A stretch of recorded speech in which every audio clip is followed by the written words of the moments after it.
Hey guys, Sidney Diongzon here. So a very common question that I get asked is, which first lens do I get? Now that's kind of a hard thing to answer, especially if you're brand new to photography and filmmaking, or if you want to upgrade from an aps-c camera to a full frame camera. But honestly, that answer is pretty subjective depending on what kind of work that you want to do, whether it's weddings, travel, documentary, or just casual filmmaking and photography. And there's so many lenses out there, it's just hard to decide. But for me, if there is one lens to pick, then I would go with a standard zoom lens, like the 24-70. Calm down, I know this is a Canon lens, not a Sony. I plan on doing some, oh my God. So the reason why I recommend a standard zoom lens like the 24-70 is because this lens covers all the classic focal lengths in any type of work. For example, at 24 millimeters, that's wide enough to capture a whole bridal party without having it being too distorted. And if you push the lens all the way to 50 or 70 millimeters, like those are classic focal lengths for portrait photography. And probably the best reason why to get a 24-70 is that you have the ability to go from 24 millimeters all the way to 70. And so if you are shooting a wedding and you don't have time to switch lenses, then having a standard zoom lens like the 24-70 can help you get from that wide angle shot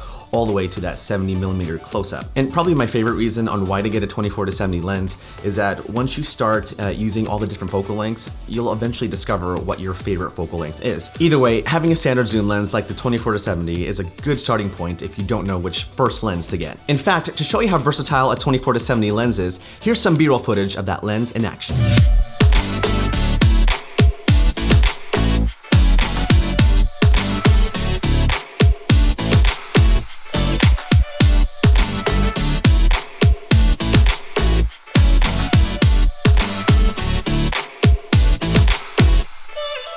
But wait a minute, hold on, I don't have a full frame camera, I just have an aps-c camera. Do I still get a 24-70? Sure, you totally can, but you have to keep in mind the crop factor on those aps-c bodies. In fact, if you are using a crop sensor camera body, then I'd recommend getting the Sigma 18-35 zoom lens because it's pretty much the equivalent to a 24-70 millimeter on a full frame body. Also, down below in the description, I've made some recommendations as far as what lens to get depending on what kind of work you want to do, not just with standard zoom lens, but if you do want a wide angle lens or a prime lens for your type of work, then make sure to check out the description below. Let's see, I think that's pretty much it.